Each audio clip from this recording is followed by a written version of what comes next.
back to the Fourth Way Podcast. In this episode, we get to take a look at another true conspiracy. An event that we know actually happened. Having done quite a lot of reading in regard to racial issues over the past few years, this was a difficult episode for me to whittle down to a single conspiracy. If you'd ask anyone on the street which conspiracy would be the best one to discuss in regard to racism, chances are almost certain that if they knew any history at all, they'd refer you to the Tuskegee syphilis experiments. Everyone knows about that one. But going with the Tuskegee experiment seemed a little bit blasé for me. But not only did it feel too safe of a choice, it also seemed like a choice that was too dangerous. See, this season is all about undermining propaganda, and propaganda's job is to normalize ideas.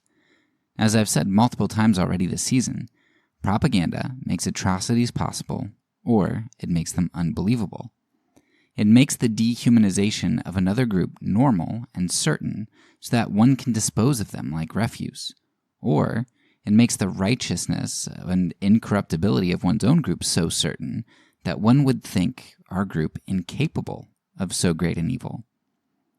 And I think had I gone with presenting the Tuskegee experiment for my conspiracy selection here, I would have just been feeding into the racist narrative which persists today. Just think about it. Would the average person on the street cite the Tuskegee study as the best example of a racial conspiracy because it is legitimately the best example?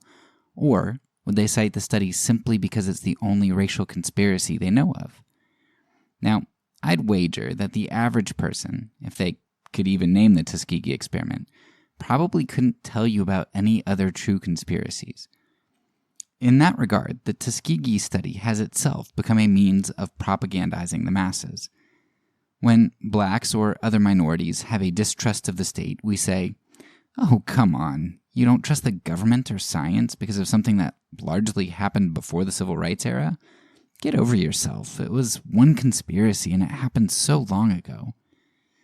Bringing the Tuskegee study to light, and only or almost exclusively shining the light on that study, is a way to minimize the distrust of the black community for those in authority. Propaganda can be a very wicked and devious jujitsu sort of thing in this regard. By embracing the one great evil of the Tuskegee study, the propagandizers can make the black community look paranoid, stupid, and foolish.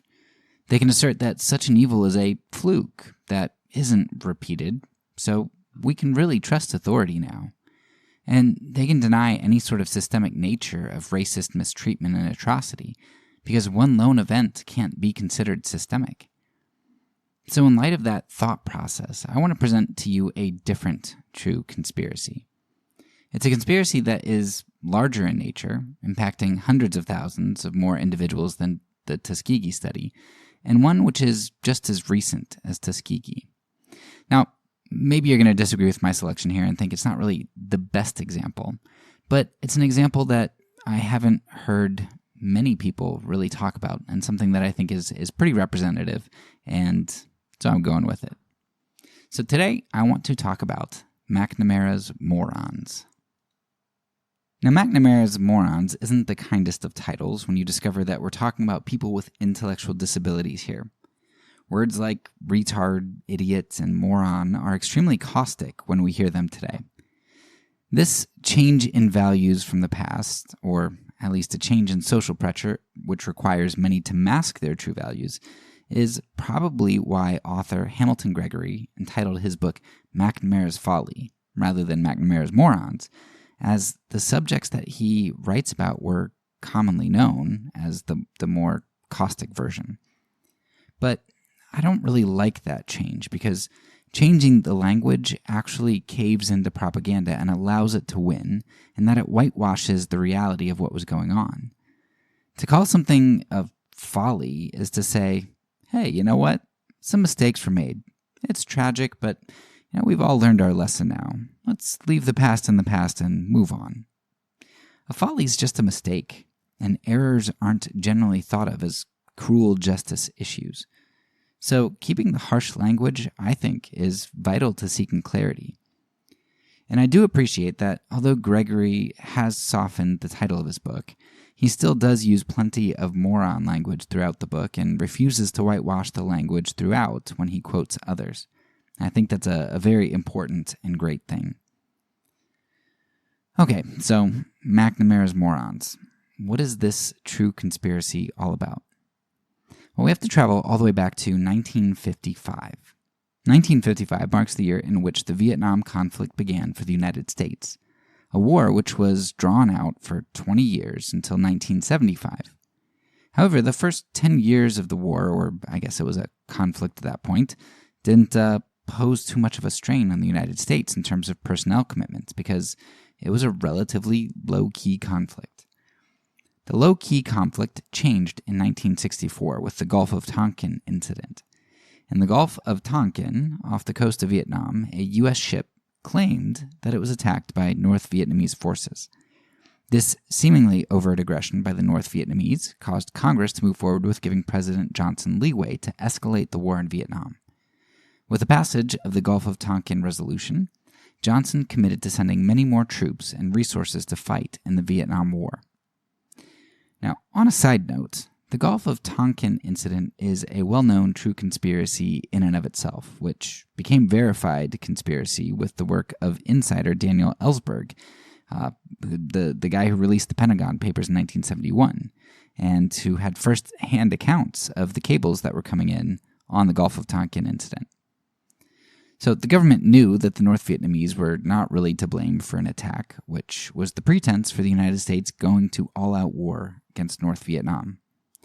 Now, maybe the use of a conspiracy is a little strong, considering how we usually understand the word. Maybe this Gulf of Tonkin incident was really more like a jumping of the gun and a strong ignoring of facts which subsequently were covered up. The incident wasn't a conspiracy, but the cover-up sure was. Now, the event which led to tens of thousands of Americans and millions of Vietnamese to lose their lives was untrue. Of course, the war may have ended up escalating on some other grounds later, but still, the war that we got was built on a lie. Many lies, really, but, the one that kicked it off was at least the Gulf of Tonkin. But let's get back to McNamara's story right now. In 1964, the Gulf of Tonkin resolution meant that the conflict in Vietnam was ratcheted up, and that meant that more bodies were needed to sacrifice to the god of war. Now that's all well and good for we Americans who are used to appeasing this god, but the Vietnam conflict came right off the heels of two other wars, World War II and the Korean War. World War II took the lives of over 400,000 soldiers and ended in 1945. Only 5 years later, the U.S. entered a 3-year conflict with North Korea, which ended the lives of another 40,000 soldiers. The very next year after the Korean War ended, the U.S. committed to the conflict in Vietnam. By 1964, the United States had nearly 25 straight years of conflict. They were facing a Cold War, nuclear age, and they were dealing with civil rights turmoil at home. Needless to say, it wasn't the best time to recruit troops. By 1966, 2 years after the Gulf of Tonkin resolution began to surge troops into Vietnam, the U.S. was facing a significant shortage of soldiers. Whenever there's a problem, governments are ready and willing to provide solutions to these problems. The solution to the military problem was presented by Secretary of Defense Robert McNamara in 1966 and became known as Project 100,000.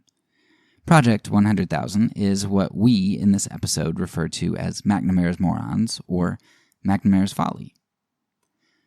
Though McNamara presented the idea for Project 100,000, it is attributed by some to directly connect back to Patrick Moynihan. Now, I didn't find enough information to determine whether Moynihan had a direct hand in the idea for Project 100,000, but he certainly was influential, at least indirectly. If you start reading anything about politics in the 1960s and on, or if you read anything about race relations and racism coming through the civil rights era, you're going to run into Moynihan's name quite a bit. Moynihan is one of those guys who seems kind of sleazy, at least to me, car salesman type sleazy stereotype sort of thing. I'm sorry. I always bring in car salesmen, and I'm sorry. I know there's probably some car salesman out there who listens to this and is just like, I hate that. But we're going with stereotypes here. Anyway, he's not your overt racist of the time, but rather one of those racists who couches their racism as benevolent. Now, regardless of whether Moynihan's influence in Project 100,000 was direct or indirect, the influence was certainly there. And I just want to read an excerpt from an article on Project 100,000, which I think summarizes how McNamara and Moynihan and all this stuff played out a little bit. Quote, in 1966, during a speech in New York City, Secretary of Defense Robert McNamara announced that he would lower the mental and physical standards for admission into the armed services. McNamara based his decision on government reports which had studied the rejectees. He promised that the new program, Project 100,000, would uplift America's subterranean poor and cure them of the idleness, ignorance, and apathy which marked their lives, proclaiming that these young men have not had the opportunity to earn their fair share of the nation's abundance, but they can be given an opportunity to return to civilian life with skills and aptitudes. The Secretary predicted that men recruited under Project 100,000 would return to civilian world able to earn 2 or 3 times the amount that they would have earned had they not entered the military. Although the original announcement of Project 100,000 did not specifically mention the problems of Black Americans, in a speech called Social Inequities, Urban Racial Ills, presented to the National Association of Educational Broadcasters, the Secretary of Defense claimed that Project 100,000 was created to assist Black men in overcoming a heritage of poverty and deprivation. McNamara claimed that the DoD had the potential for contributing to the solution of the social problems racking our nation. He described Project 100,000 as a step towards restoring the self-respect of these men, citing high Black failure rates on the Armed Forces Qualification Test, as well as Moynihan's theory of the cycle of family poverty. An excerpt from the speech reads, "What these men badly need is a sense of personal achievement, a sense of succeeding at some task, a sense of their own intrinsic potential. They have grown up in an atmosphere of drift and discouragement. It is not simply the sometimes squalid ghettos of their external environment that has debilitated them, but an internal and more destructive ghetto of personal disillusionment and despair, a ghetto of the human spirit." End quote. So what was the government's solution to their plight, to their military weakness and their lack of bodies to offer on the altar of freedom? Their solution was benevolence. The American people weren't doing the government a favor by providing more sacrificial victims. No. The government was doing the people a favor. And not just any people, mind you. The government was stooping down to include the most downtrodden and the most outcast of them all. They were willing that none should perish, but that all should come to military service. They would be redeemed by the shedding of their blood and the remission of their ignorance. The government, through the military, would take the poor of the nation and enlighten them, train them, equip them with the skills, and redeem them as productive citizens worthy to live out in our great nation.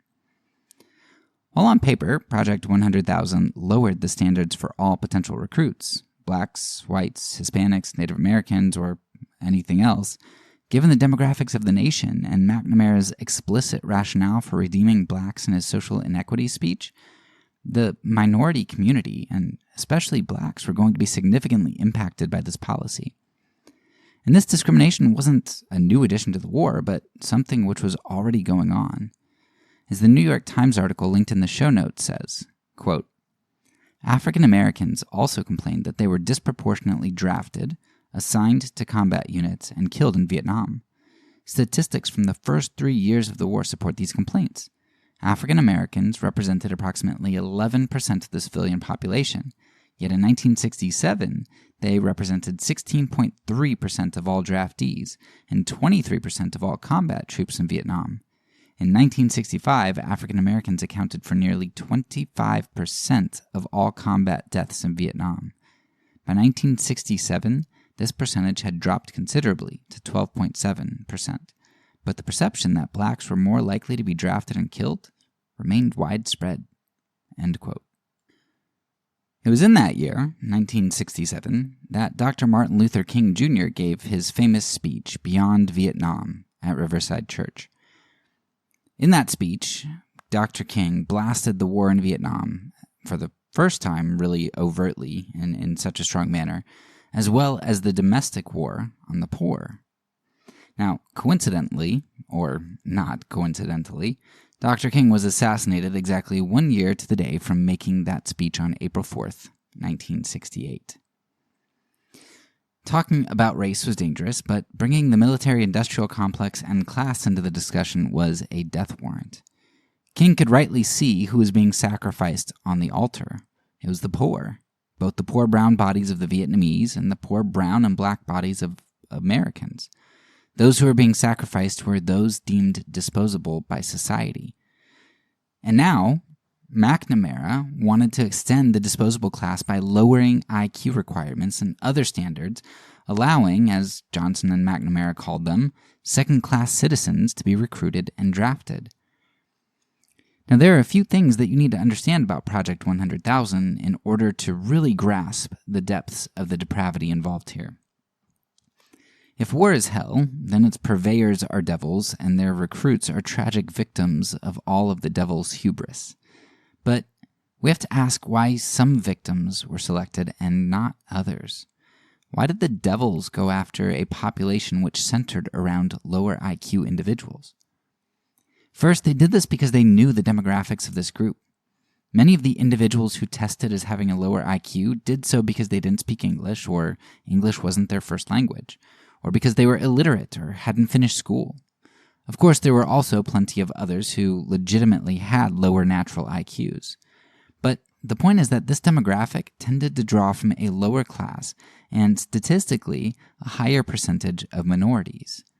And there's a second thing that you need to grasp here. You have to understand that a primary motivator for politicians has been, and still is, to avoid pissing off the middle class. That's something that we're going to talk more about in our next section on corporate propaganda, but it's really vital to understand. It's a common thread you're going to see constantly. The middle class is important because they are a large group of majority voters, whites. This group has power not only in votes, but also in understanding how to access the system. They have the means to access the system. They can contact senators, hire lawyers, and make a ruckus. Politicians don't like a ruckus, particularly in a population which could potentially vote against them. Gregory, in his book McNamara's Folly, talks about all the ways that the middle class was able to avoid the draft by spending money on college, or, and I couldn't believe this, but getting braces. Yeah, braces could give you a medical deferral. You just shell out like $15,000 in today's dollars or something. And that's something that, only the middle class or higher is going to be able to do, to buy your ticket out of the draft. There are all kinds of ways to get out of the draft if you wanted to, and if you had access to the system, if you had the appropriate resources. Project 100,000 candidates did not tend to have access to the system because of their lack of financial and political resources. As Gregory points out in his book, that's why when you looked at plots of war death in particular cities like, say Dallas, you'd inevitably find that those killed came from Spanish-speaking sections of the city or poor black sections, while the wealthy sections remained largely unscathed. Politicians need to avoid angering the middle class because not only does the middle class have more power, but they are a buffer between the poor and the wealthy. As long as the middle class is content, the plight of the poor can carry on and the wealthy politicians won't be touched. It's basically the same thing that happened with the poor whites and the blacks in the South after slavery. While the blacks and the poor whites should have shared more in common interest against the plantation owners who exploited them both, it was easier and more convenient for the poor whites to join with the plantation owners and have a little bit of power by having the blacks placed below them. The poor white plight might have remained without fighting the plantation owners, but at least they had someone below them. Thus, the most vitriolic defenders of white purity and racist ideology were often those with who had the most in common with the blacks. It's a very similar situation here, where the middle class who was avoiding the war only did so by the skin of their teeth, which was especially true of those who took the braces route. Just like in the Civil War, Vietnam braces, people who deferred in that manner, could essentially pay a few $1,000s to have a poor man stand in for him. But he had to pay. All the while, the children of politicians and businessmen or Hollywood actors were exempt. That's right. I'm talking to you, George Hamilton. But so long as the middle class had the slight privilege that remained intact, they were happy, just like everyone else was, to sacrifice second-class citizens, the black and brown bodies, or those with intellectual disabilities, sacrifice them to the god of war, or in James Cone's imagery, on the lynching tree. Now let's draw some conclusions here and add a few closing details to round things out. The United States government and their military-industrial complex began a war in Vietnam on grounds that were either fabricated, at worst, or hastily pursued and then covered up at best. During that war, they were sacrificing a statistically significant number of black Americans to the cause. When they started running out of bodies, rather than tap into the large middle class, which was largely white, they extended recruiting allowances and draft allowances for persons with intellectual disabilities, a group which was statistically more likely to be poor and minority.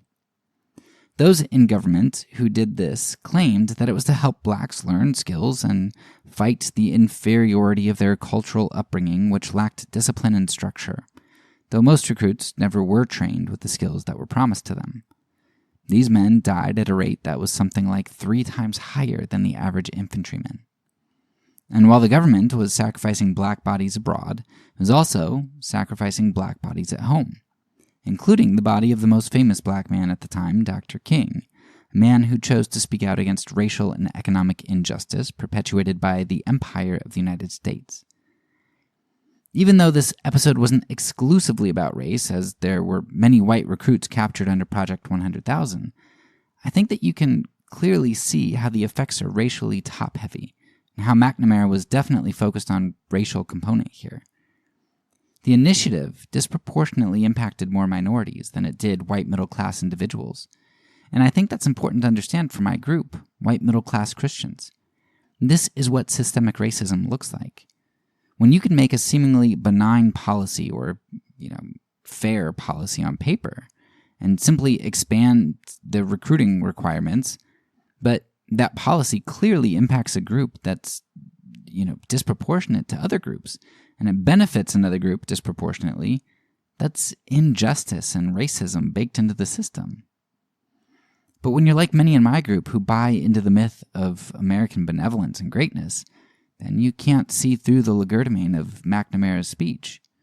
You don't see that the government has needs and wants to exploit others. You believe that the government is actually offering the poor a great opportunity to better themselves. You don't see racism and paternalism. You hear love and generosity. We can't forget that Project 100,000 came within about a decade of God being placed in our pledge and on our currency, and it came at a time when we were fighting godless communism, a group in which civil rights leaders were often accused of cavorting with. In many minds, McNamara wasn't exploiting anyone. He wasn't really a war pig looking to sacrifice others to the machine. He was offering socially and financially disadvantaged youths the opportunity of a lifetime. This is a true conspiracy. It really happened. And I might add, it's the type of thing that's still happening today. You can hear a McNamara-esque speech every day if you turn on the news and just listen to the politicians talking. There's some mythical American quality propped up, or some group that needs our pandering to, or some enemy that needs our killing. And as long as I can afford to give my kids braces and avoid the fight, I'll be happy to let someone else die, in war or on the streets, for the myth of America. As George Carlin said, that's why they call it the American dream, because you have to be asleep to believe it. Whether it's that the middle class is asleep, or rather that they're doped up and sedated by opioids because our lives as a buffer against justice is a vacuous one, We're the ones who the propaganda is aimed at, and the ones who are buying into it. Don't pinch us and wake us up. Don't administer the Narcan. Just let us drift off into the depths of the empire until the smoke begins to rise and we awaken by screams, "Babylon the Great is fallen." If you're not too much of a Bible fan, maybe you can handle a Black Sabbath approach instead. In their song War Pigs, released in 1970, right smack dab in the middle of Project 100,000, they sang, "Politicians hide themselves away. They only started the war. Why should they go out and fight? They leave that role to the poor. Day of judgment, God is calling, on their knees the war pigs crawling, begging mercy for their sins. Satan laughing spreads his wings. Oh Lord, yeah." I highly, highly, highly recommend the book McNamara's Folly to you. It's such an easy read and an enjoyable read. The chapters are short and there are a lot of interesting stories woven throughout. The author also goes into a lot more detail about deferments, what kinds of people were being admitted under Project 100,000 exceptions, how that impacted people's lives, the people in Project 100,000, how it impacted their families' lives, how it impacted combat units. Because you're probably thinking, well, if there are people who have sub-70 IQs that are going into units, isn't that dangerous for the units? Yes, it is. And he has stories about how that worked out. Some good and some bad, which I appreciate that he has a very well-rounded book here in giving lots of different perspectives. The author even goes into how there are similar practices going on in regard to recruiters fabricating tests to help people get recruited today, or in lying to potential recruits about their chances of getting certain jobs or seeing combat. There's so much more to this book, and it's something that's worth reading. It's heartbreaking, but it's vital to learn about. I hope you enjoyed another conspiracy that is true, and there's so many more that I could have gone into. But at the end of this section, I will have a resource episode, which gives you lots of books that you can that have some true conspiracies in them, and I'll also reference some other conspiracies that I think are true conspiracies that I think are worth following up on and reading about. That's all for now. So peace, and because I'm a pacifist, when I say it, I mean it.